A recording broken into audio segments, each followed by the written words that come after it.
우리의 왕 되신 예수 그리스도를 찬양합니다. 매일매일 삶 속에서 죽으시고 부활하신 예수 그리스도의 다스림 아래 살아갈 수 있도록 인도하여 주시옵소서. 우리 사랑하는 성도님들 함께 예배하는 가운데 우리 주님을 더 높이는 시간 되게 하시고, 죽음 이기시고 부활하신 예수 그리스도의 그 부활의 능력을 힘입어서 하루하루를 복되게 살아갈 수 있도록 늘 지켜 보호하여 주시옵소서.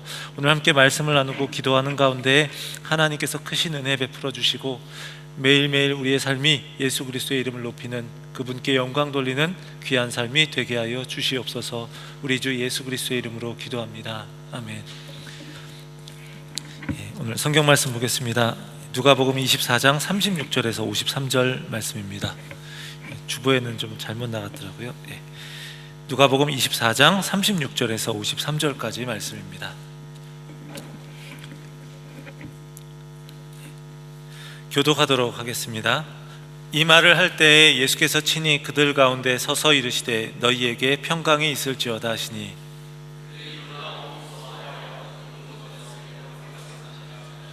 예수께서 이르시되 어찌하여 두려워하며 어찌하여 마음에 의심이 일어나느냐.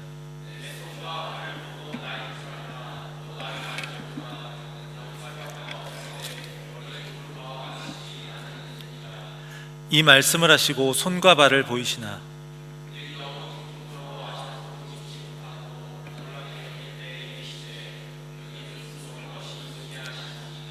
이에 구운 생선 한 토막을 드리니,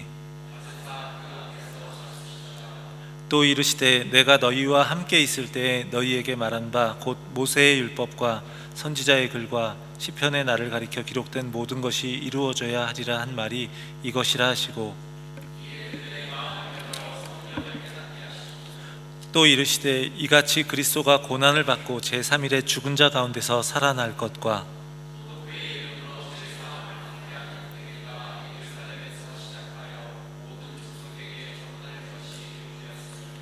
너희는 이 모든 일의 증인이라.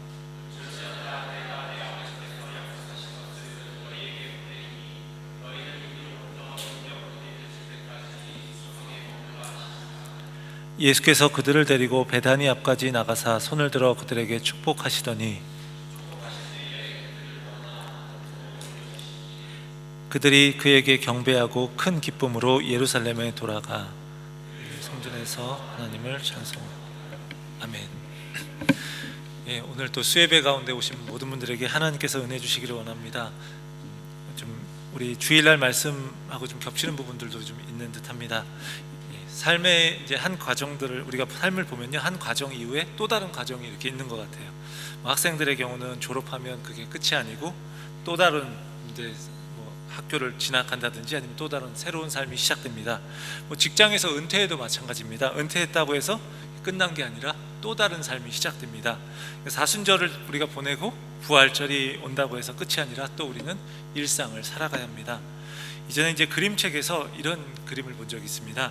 신앙에 대한 이야기들을 이렇게 그려놓았는데, 이제 구원에 대해서 이야기하면서 구원은 끝이 아니라 시작이라는 의미로 달리기의 결승 테이프를 끊는 그 장면과 함께 또 달리기 경기의 출발선에 서 있는 모습, 이것을 두 가지를 놓고선 이제 달리기 출발선에 있는 모습을 구원이라고 하는 그런 그림을 본 적이 있습니다.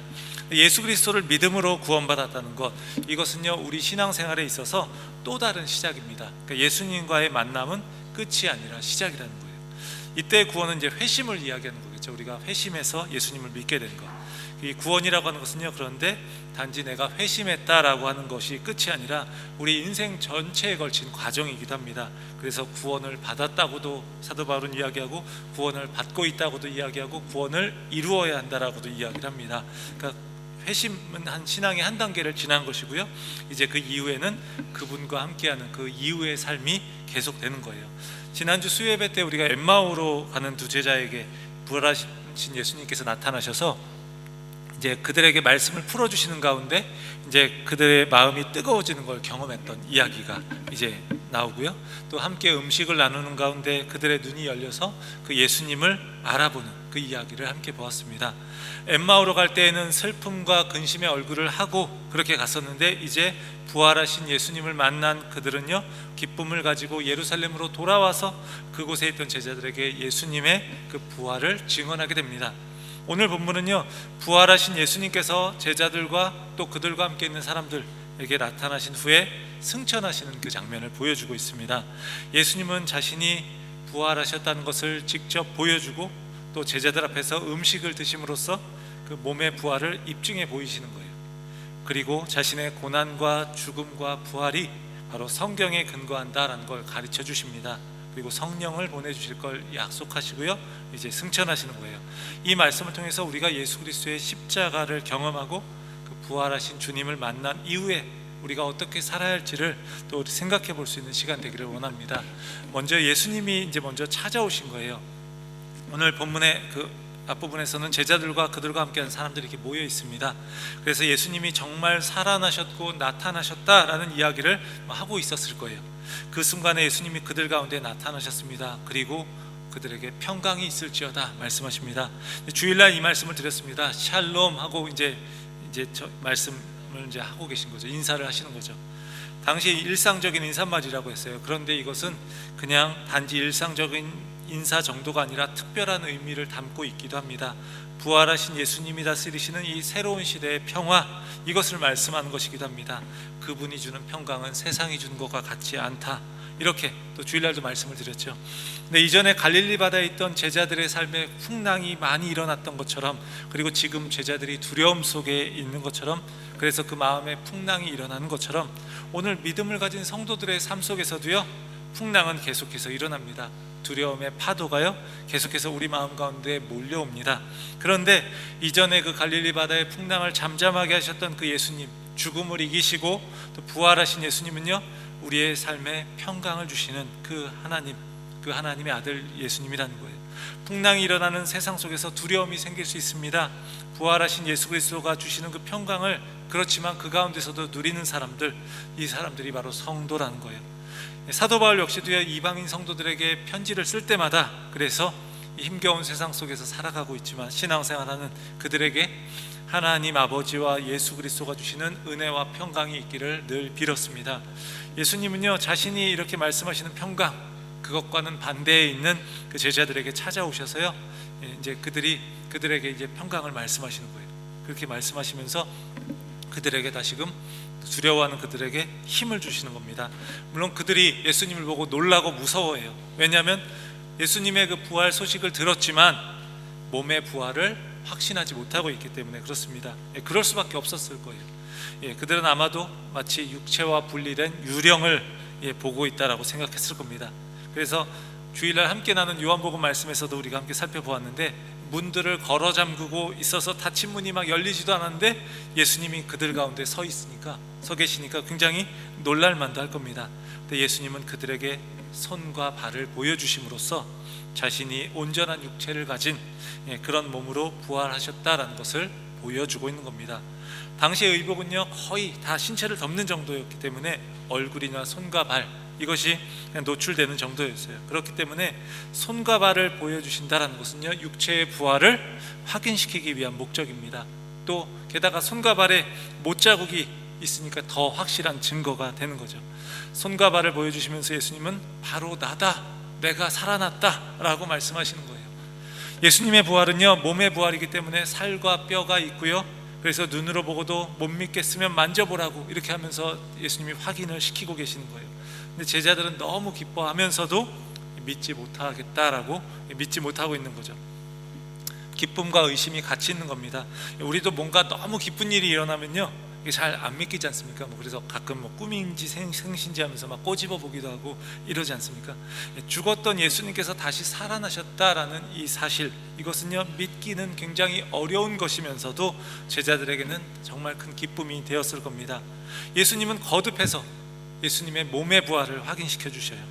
제자들에게 음식을 청해서 내어준 구운 생선 한 토막을 잡수시면서 계속해서 부활의 몸, 그것을 확인시켜 주는 거예요. 상식적으로 영은 음식을 먹을 수 없다라고 생각했기 때문에 그렇습니다. 이렇게 다시 사신 것을, 음식을 먹는 것을 통해서 증명해 보이십니다. 성만찬의 빵이나 포도주는 아니지만 제자들이 갖고 있는 그 일상의 식탁을 통해서 주님이 일상 속에서 그들과 함께 하시는 것을 보여주는 거예요. 이렇게 구운 생선을 잡수시는 그 예수님의 모습을 보면서 제자들의 의심은 사라졌습니다. 예수님이 다시 사셔서 이제 그들과 함께 하셨습니다. 구운 생선 한 토막은요, 이렇게 예수님의 부활을 증명해주는 도구이기도 했지만 또 한편으로는 예수님과 함께 했던 그 갈릴리에서의 시간을 생각나게 하는 것이기도 합니다. 갈릴리에서 그들을 가르치셨던 예수님, 그분이 가르치셨던 그대로 십자가의 죽음을 거쳐서 사흘 만에 다시 사신 예수님을 다시 그때 그 말씀을 떠올리게 했을 거예요. 예수님의 부활은요, 3년간 가르치셨던 제자들이 보고도 믿기 어려운 그런 놀라운 그런 사건이에요. 부활하신 예수님에 대해서 의심하고 두려워하는 제자들에게 예수님은 이렇게 여러 가지 방법을 통해서 자신의 그 부활을 보여주십니다. 이건 제자들을 향한 깊은 사랑을 보여주시는 겁니다. 예수님은 평강을 선언하시고 또 제자들의 두려움을 평강으로 바꿔주시기 위해서 이렇게 여러 가지 방법으로 자신의 몸의 부활을 증거하시면서 증명해 주시고 확증해 주시는 거예요. 사랑하는 성도 여러분, 예수님은요, 우리에게도 동일하게 찾아오십니다. 부활하신 예수님이 우리에게 찾아오셔서 우리의 삶의 문제 속에서도 우리에게 평강을 주십니다. 그리고 그 주님의 사랑과 능력을 보여주십니다. 물론 우리가 살아가는 삶 속에서 여전히 문제들은 있습니다. 재정에 어려움이 있을 수도 있고요, 건강에 문제가 있을 수도 있고, 직장에 있을 때 우리 직장에서 또 나랑 안 맞는 사람들이 계속해서 여전히 있을 수도 있습니다. 그러면서 굉장히 나를 힘들게 할 수도 있습니다. 그래서 때로는 낙심할 때도 있습니다. 그러나 죽음도 이기신 그 주님이라면 우리 삶의 모든 문제를 능히 이길 수 있고요, 우리에게 세상이 줄 수 없는 참된 평강을 줄 수 있을 것입니다. 그리고 그 주님이 우리에게 그것을 자세하게 또 보여주시고 말씀해 주시는 거예요. 예수님이 먼저 그 하나님의 구원의 역사를 보여주시는데, 그 구원의 역사를 통해서 자신이 부활하신 것을 통해서 하나님의 그 구원 역사를 우리에게 보여주시고, 그렇게 예수님이 우리에게 그렇게 하나하나 믿을 수 있게끔 말씀해 주시면서 우리에게 자신의 그 사랑을 보여주시는 거예요. 그래서 우리는 그 사랑을 바탕으로 이 믿음의 여정을 계속해서 달려갈 수 있는 줄을 믿습니다. 그리고 이제 예수님이요, 제자들에게 함께 있으시면서 말씀을 이제 가르쳐 주시는 거예요. 말씀하셨던, 자신이 그동안 가르치시고 말씀하셨던 그 내용이 이제 성취된 것, 그것을 보여주시는 거예요. 자신의 죽음과 부활이 성경에 예고된 것, 이것을 이룬 것이다 라는 것을 말씀해 주십니다. 그렇게 하면서 그들의 마음을 열어서 성경을 깨닫게 하시는 거예요. 44절에서 이렇게 말씀하고 계십니다. 모세의 율법과 선지자의 글과 시편에 나를 가리켜 기록된 모든 것이 이루어져야 하리란 말이 이것이니라 하시고, 구약 성경을 통해서 하는 이야기들이 결국 예수님 자신을 가리키는 것이다 라는 이야기를 하는 겁니다. 이루어져야 하리라, 이렇게 할 때 이 표현은요, 뭐뭐 해야 하리라, 이런 표현인데, 예수님이 십자가에 넘겨져야 하리라, 못 박혀야 하리라, 다시 살아나야 하리라, 이 표현이 다 여기에 쓰이는 겁니다. 그러니까 하나님의 주권이 들어있는 거예요. 하나님의 주권적인 섭리가 여기에 있는 겁니다. 예수님이 넘겨지고 십자가에 못 박히고 다시 살아난 것은 다 하나님의 계획 속에 있었고, 이 모든 것이 십자가와 부활을 통해서 이제 완전히 이루어졌고 사람들에게 드러나게 된 거예요. 겉으로 볼 때는요, 악인들이 예수님을 십자가에 넘기고 못 박은 것처럼 보입니다. 유다가 대제사장에게, 대제사장은 빌라도에게, 빌라도는 군인들에게 예수님을 못 박도록 이렇게 넘기는 것처럼 보이는데, 이 모든 것 뒤에는요, 하나님의 손길이 있었다는 거예요. 하나님께서 악인들을 통해서도 자신의 뜻, 그 구원의 역사를 이루고 계시는 걸 보는 겁니다. 누가복음을 읽는 그런 당시의 독자들, 그리고 또 오늘날 예수 그리스도를 믿는 저와 여러분, 그 성도들에게 어떠한 상황 속에서도 하나님은 계획하신 것을 이루시는 분이다, 그 말씀을 이루시는 분이다 라는 것을 볼 수 있게 하는 것입니다. 그래서 제자들은요, 예수님이 가르쳐 주신 이 말씀을 깨달아야 했어요. 그들은 이전에 깨닫지 못했고 또 깨달을 수도 없었습니다. 순환에 대해서 예수님이 계속해서 말씀하시는데 그들은 깨닫지 못해서 엉뚱한 반응을 계속했었습니다. 우리가 말씀을 통해서 계속 살펴보았습니다. 우리도 이제 마찬가지죠. 우리가 예수님이 우리에게 주시는 말씀을 우리가 깨닫지 못하면요, 그러면 우리 역시도 엉뚱한 반응을 할 수 있는 거예요. 제자들을 우리가 뭐 우습게 여길 필요가 없는 겁니다. 우리도 충분히 그럴 수 있는 겁니다. 그런데 이제 예수님을 통해서 그들의 눈이 열리는 거예요. 예수님은 십자가와 부활의 의미를 제자들에게 가르쳐 주십니다. 3년 동안 공생의 사역을 했던 것, 이 시간 가운데서 이제 최종적인 정리를 해주시는 거예요. 왜 그렇게 해주는 거죠? 이제는 예수님이 승천하실 것인데 그 이후에도 그들이 여전히 이 땅에서 살면서 그리스도의 길을 따라 걸어가야 하기 때문에 그렇습니다. 그것을 위해서 때로는 핍박 속에서도, 때로는 고난 속에서도 그 길을 가야 하기 때문에 그렇습니다. 그것을 위해서 올바른 진리를 붙들고 예수 그리스도의 죽으심 그리고 부활을 증거하면서 살아야 하는 거예요. 사랑하는 성도 여러분, 우리가 이 땅에서도 예수 그리스도를 붙들고 살아가기 위해서 우리에게 필요한 게 무엇입니까? 우리가 늘 그분과 연결되어 살아가려면 어떻게 해야 합니까? 바로 하나님의 말씀을 우리가 늘 붙들고 살아야 하는 겁니다. 24시간 뭐 아무 일도 하지 않고 성경만 보라는 이야기가 아닙니다. 늘 예수님만 생각하면서 살라는 이야기도 아닙니다. 우리가 예수님을 우리가 생각하다가도 때로는 놓칠 때도 있지 않습니까? 단지 머릿속에 예수님 아니면 성경책에 대한 내용, 이것을 생각하라는 이야기가 아니라 우리가 주님의 말씀, 주님을 늘 가까이 하면서 그분과 깊은 교제의 시간을 꾸준히 가지면 그것을 통해서 내 영이 풍요롭게 되고, 그래서 그것이 내 영의 양식이 되어야 한다는 것을 이야기하는 거예요. 우리가 밥을 먹고선 이렇게 살아가잖아요. 그렇게 건강한 몸이 되어 살아가잖아요. 근데 그 음식이 보이지 않는 것처럼 우리가 말씀을 늘 먹고 예수님과의 교제를 나누면 그게 눈에 보이지 않지만 그것을 통해서 우리는 이 세상에서 살아갈 수 있는 힘을 얻게 되는 거예요. 우리가 살아가는 삶은요, 치열한 영적인 싸움터입니다. 그래서 우리의 구원은 끝이 아니라고 했어요.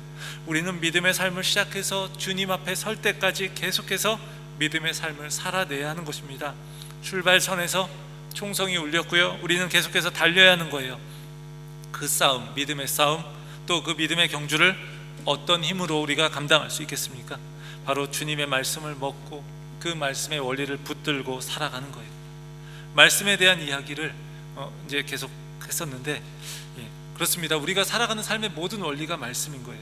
어느 분이 이제 이런 어느 목사님 말씀에 대한 이야기를 하면서 이런 이야기를 했어요. 목회나 뭐 교회에서 말씀이 다다라는 이야기를 했을 때 어떤 사람들은 그 왜 말씀이 다입니까? 교회는 뭐 다른 전도도 있고 봉사도 있고 뭐 교회 행정도 있고 뭐 여러 가지 일들도 있는데 신방하는 일들도 있고, 그런데 어떻게 말씀이 답니까? 라고 이야기를 했다고요. 그래서 그래 그렇겠구나 라는 생각을 했는데, 다시 한번 생각해 보니까 교회에서 봉사를 하는 것도, 우리 교회 섬기는 것도, 전도를 하는 것도, 그리고 또 신방을 하는 것도, 교회 행정을 하는 것도, 교회가 뭐 운영되는 것들도 결국은 하나님의 말씀의 원리대로 움직여야 한다는 것을 깨닫고요, 말씀이 다다라고 이야기를 하게 되었더라고요. 말씀의 원리를 붙들고 사는 거예요. 그러니까 성경 말씀을 늘 우리가 가져가서 뭐 들고 그걸 펼쳐서 우리가 봐야 된다는 게 아니라, 말씀을 꾸준하게 우리 마음 가운데 집어넣으면, 내면에 우리 말씀을 가득 담으면 우리가 삶 속에서 하나님의 말씀의 원리대로 살아갈 수 있게 되는 거죠. 우리가 음식 가운데 샤브샤브의 음식을 좀 좋아하시는 분이 계실 수 있을 것 같습니다.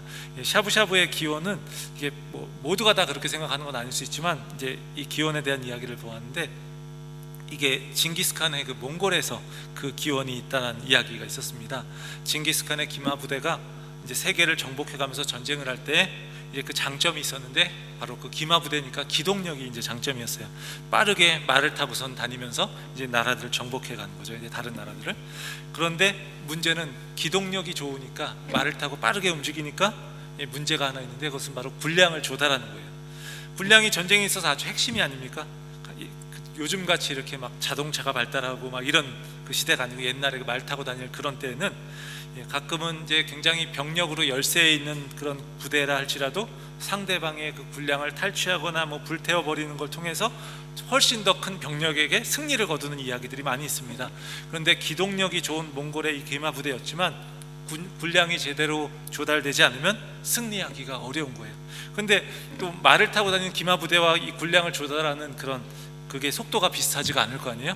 그래가지고 이 군량 조달의 문제를 해결하기 위해서 몽골의 기병들이 이제 그 말고기를 말린 육포를 휴대했다라고 해요.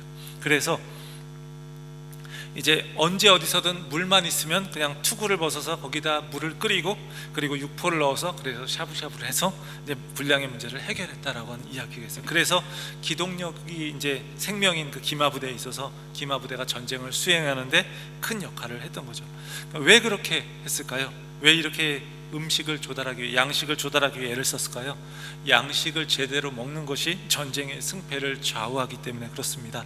사랑하는 성도 여러분, 하나님의 말씀이야말로 영적 전쟁터인 이 세상 속에서 우리가 반드시 갖추어야 할 영적인 양식인 줄을 믿습니다. 말씀을 들으면서 우리가 더 알기 위해서요, 주님께 더 겸손히 나아갈 수 있기를 원합니다. 주님, 내 눈을 열어주시고 내 마음을 열어주십시오. 주님의 말씀을 내가 받아들이기를 원합니다 라고 고백하면서 우리가 그 말씀을 하나님 앞에 구하기를 원합니다. 매일매일 그 말씀을 먹으면서 우리가 살아가는 그런 성도가 되기를 원합니다. 그럴 때 우리는 영적인 싸움에서 승리할 수 있는 겁니다. 우리가 밥을 먹지 않으면요, 우리가 힘을 낼 수 없잖아요. 근데 우리가 육신의 힘을 내기 위해서 밥은 잘 먹는데, 빠지지 않고 먹는데, 우리가 영의 양식인 그런 우리가 말씀을 먹지 않으면 우리가 이 영적인 싸움에서 승리하기가 굉장히 어려운 거죠. 우리는 말씀의 중심으로 우리는 신앙생활을 하고 있나요? 우리가 하나님의 말씀을 늘 붙들고 살아가는 가운데 우리의 신앙을 올바로 세우고 또 우리의 신앙의 여정을 끝까지 달려갈 수 있는 힘을 얻기를 주의 이름으로 간절히 축원합니다. 부활을 하신 이 주님을 만난 것, 이것이 끝이 아닙니다. 그분을 만난 사람들의 삶과 증거를 통해서 이제는요, 하나님 나라가 확장되고 예수님의 이름이 드러나야 하는 거예요. 이것이 바로 증인으로서의 사명입니다. 이걸 이제 성령을 통한 증인의 삶을 이제 주님은 또한 말씀하고 계셔요. 부활하신 주님이 이렇게 말씀하셨습니다. 또 그의 이름으로 죄사함을 받게 하는 회개가 예루살렘으로 시작하여 모든 족속에게 전파될 것, 이것을 말씀하시면서요, 이렇게 말씀하세요. 너희가 이 모든 일의 증인이라. 제자들은 예수 그리스도의 죽음과 부활을 목격한 사람, 즉 증인이었습니다. 그런데 지금까지의 이 제자들의 모습을 보면요, 좀 초라하게 느껴집니다. 부활의 증인이라고 하지만 그들의 믿음은 그다지 견고해 보이지 않습니다. 그렇지만 그들을 증인이라고 하시는 그 주님께서는요, 하나님의 뜻을 따라서 고난받으시고 죽으셨고 이제 다시 사셨고 이제 그분의 이름으로 말미암아 죄사함을 받게 하는 회개를 온 세상에 전하기로 작정하신 거예요. 그 놀라운 하나님의 계획을 이루는 그 일에 그들을 사용하시기로 이제 결정하신 거예요. 너희는 이 모든 일의 증인이라. 이것이 당시 제자들에게만 하신 말씀이 아닙니다. 그렇죠? 제자들에게만 하신 말씀이면 그냥 성경은 옛날의 고대 문서 정도로 끝날 텐데, 그게 오늘 성경을 읽는 우리에게 하나님은요, 예수님은요, 우리를 부르시면서 이 놀라운 계획으로 초대하시는 거예요. 이 말씀은 바로 그거예요. 너희는 이 모든 일의 증인이라. 우리는 이 모든 일의 증인입니다. 하나님이 우리의 마음의 문을 열어주시고 우리의 눈을 열어주실 때에 우리는 주님의 십자가와 부활이 얼마나 영광스러운 것이고 소중한 것인지, 그 주님의 죄 용서가 얼마나 귀한 것인지, 그 복음을 전하는 것에 쓰임받는 게 얼마나 우리의 삶에서 축복된 일인지를 깨닫게 되는 거예요. 만약에 예수 그리스도의 죽으심과 부활이 나에게 별 의미가 없다라고 생각되는 분이 혹시 여기에 계신지 모르겠어요. 그런 분들에게 가장 먼저 필요한 것은 예수 그리스도를 마음에 받아들이는 겁니다. 그리스도께 나오시기 바랍니다. 예수 그리스도를 영접하고 그분을 만나고 믿으면요, 죄사함의 그 기쁨을 이제 다른 사람과 나누게 되는 겁니다. 만약에 예수 그리스도를 통해서 내가 복음을 받아들여서 그 기쁨을 알고 있다면, 다시 말해서 새로운 삶의 영역으로 내가 옮겨졌다면, 이제 우리는요, 주님의 이 말씀을 듣는 거죠. 너희는 이 모든 일의 증인이라 하신 그 주님의 말씀을 기억해야 합니다. 우리는 그 주님의 죽으심, 부활의 증인이고 회개와 용서의 복음에 대한 증인입니다. 그래서 부활의 주님을 만난 것은 이제 끝이 아니라 시작입니다. 그분을 만난 사람들을 통해서 하나님의 나라는 이제 점점 확장되어 가는 거고 예수 그리스도의 이름이 전파되어 가는 겁니다. 이 땅에서 무너진 것들이 참 많이 있는데 내가 쓰임 받게 되는 거죠. 하나님을 떠나서 세상은 깨어져 있는데, 그런데 이제 그것을 회복하는 일을 하나님이 계속해서 하시는 거고요, 십자가와 부활을 통해서 그것을 이루시고 이제 그것을 완성해 가시는 걸 계속해서 해나가시는데 우리를 그것에 쓰임 받게 하시는 거예요. 이렇게 사는 건요, 단지 교회에 출석하겠다고 마음먹는 정도, 그것에 그치는 게 아닙니다. 단지 나가서 전도 많이 해서 교회로 많은 사람을 데리고 오는 차원에 그치는 것도 아닙니다. 증인으로서 깨어진 세상을 회복시키는 것, 하나님 나라의 백성으로 살아가는 것, 이것을 말하는 거예요. 기독교의 신앙의 그 본질적인 그 메시지는요, 이 깨어진 세상 속에서 내가 어떻게 살아갈 것인가, 어떻게 회복해가면서 하나님이 이 세상을 회복하시는 일에 나는 어떻게 함께 할 것인가, 이것을 이야기하는 겁니다. 우리의 가정이 깨어져 있으면 내가 있음으로 인해서 그것이 회복되고, 내가 있는 그 직장이 그로 인해서 회복이 되고, 내가 있는 이 세상 속에서 정말 잘못된 제도나 그런 여러 가지 문제로 인해서 피해 입는 사람들이 있고, 그래서 고통받는 사람들이 있으면 거기서 우리의 삶을 통해서 회복의 역사가 일어날 수 있어야 하는 거죠. 이렇게 여러 가지로 깨어진 세상 속에서 그곳을 하나님이 다스리도록, 우리 주 예수 그리스도가 왕이 되셔서 다스리도록 그렇게 살아가는 삶, 이게 바로 참된 증인의 삶인 줄을 믿습니다. 여러분의 삶의 영역에서 어떤 삶인지 모두 관계없습니다. 목회자만 그렇게 사는 게 아니에요.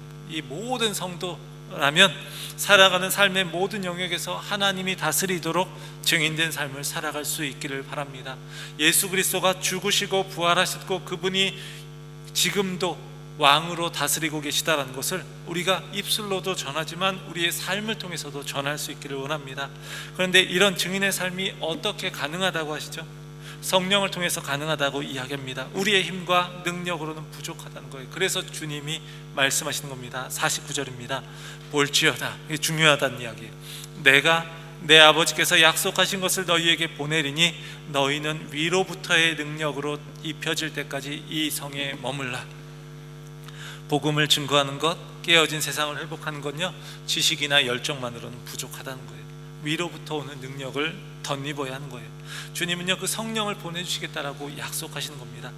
위로부터 오는 능력, 성령의 능력. 이제 어떤 설교학 교수님이 이런 글을 쓴 걸 봤는데 참 그렇구나라는 생각을 했어요. 제일 비참한 설교자가 어떤 설교자인지 아십니까? 라고 이야기하면서 이렇게 이제 썼어요. 강단에 혼자 올라가는 설교자입니다. 저는 얘기했는지 모르겠어요. 근데 한 번 더 이야기를 합니다. 그래서 강단에 혼자 올라가지 둘이 올라가나? 아내를 데리고 올라가나? 이렇게 그렇게 생각할 수 있잖아요. 근데 그게 아니라 강단에 혼자, 성령님도 없이 자기 혼자 올라가는 사람이 굉장히 비참한 거라는 거예요. 자기 혼자 자기 말을 떠들다가 내려오는 거죠. 그러니까 굉장히 비참한 그런 일일 수 있어요. 근데 설교자만 그런가요? 우리의 모든 사역도 마찬가지입니다. 우리 각 사역 부서장님들도 계시고 우리 교회에서 각자 열심히 역할들을 감당하고 계시고 섬기고 계신데, 위로부터 오는 능력을 입지 않으면요, 우리는요 그 일들을 제대로 감당할 수 없는 거예요. 그냥 일을 하는 거예요. 우리가 일로는 잘할 수 있어요. 뭔가를 잘할 수 있고 각자들 이게 능력들이 있으니까 그 일 처리를 깔끔하게 할 수는 있어요. 그런데 위로부터 오는 능력을 덧입지 않거든요, 거기서 생명을 살리는 역사, 생명이 회복되는 역사, 교회가 온전히 서가는 역사가 일어나기 어렵다라는 거예요. 그래서 우리 지금 주님은요 말씀하시는 거예요. 제자들에게 증인의 삶을 이야기하면서 이렇게 이야기하시는 거예요. 위로부터 능력이 입혀질 때까지 이 성에 머물라. 이렇게 지식과 열정만으로는 부족하다. 너희 개인의 능력만으로는 부족하다. 그래서 성령을 보내주시겠다 말씀하시는 겁니다. 그래서 사도행전 2장을 보면 결국 주님이 승천하신 후에 약속하신 성령을 받고요, 그들 신자의 마음에 그 성령이 임하시고 그들이 이제 놀라운 복음 증거자가 되었잖아요. 주님의 말씀을 이제 깨닫고 그것을 담대하게 전하는 이 겁쟁이였던 제자들이 이제는 목숨까지 아끼지 않고 두려워하지 않고 담대하게 전하는 제자들이 되었습니다. 이렇게 그들의 모습을 통해서 세상은 놀라운 변화가 일어났어요. 그들은 점점 사람들에게 매력 있는 그리스도인의 모습을 보였습니다. 우리도 그렇게 될 수 있기를 원합니다. 사랑하는 성도 여러분, 부활하신 주님이여 우리를 증인으로 부르셨습니다. 그리고 십자가 부활, 죄사함의 복음을 전하게 하는 증인이 되게 하셨어요. 깨어진 세상을 회복하는 일에 우리를 사용하십니다. 그리고 우리를 통해서 예수 그리스도가 왕이 되시는, 왕으로서 인정받고 영광 받으시는 그런 모습이 되기를 주님은 원하십니다. 그래서 우리는요 계속해서 위로부터 오는 능력을 덧입어야 하고 그것을 구해야 할 것입니다. 사랑하는 성도 여러분, 우리의 구원이요 단지 죽고 나서 천국 가는 것을 알려주는 정도에 그치지 않기를 원합니다. 그저 험한 세상 속에서 그저 위안을 얻는 정도로 그치지 않기를 원합니다. 그저 내가 원하는 것들을 기도해서 그냥 얻어내는 수단에 그치지 않기를 원합니다. 내가 뭔가 잘못했을 때 그냥 다시 한번 그때 잘못한 것을 그냥 용서를 구하는 정도에 그치지 않기를 원합니다. 부활의 주님을 만난 것은요, 끝이 아닌 시작입니다. 새로운 사명이 시작되고 새로운 삶이 시작되는 거예요. 우리를 통해서 하나님의 나라가 세워지고 그리스도가 왕이시고 영광 받으실 분이라는 것이 이제 온 세상에 나타나는 겁니다. 그 예수 그리스도를 왕으로 모시는 사람들, 이 사람들이 바로 교회 아닌가요? 이 교회, 온 세상이 아직 다 복음이 전파되지 않았지만 우리를 통해서 우리 주님은요, 온 세상에 복음이 전파되기를 원하시고, 그래서 예수님이 생명이라는 걸 증거하기를 원하십니다.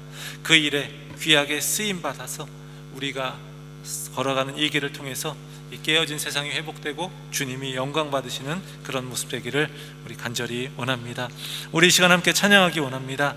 우리 이 땅 위에 오신 이 찬양할 텐데요, 이게 빌립보서 2장의 말씀을 가지고 이 가사를 쓴 것입니다.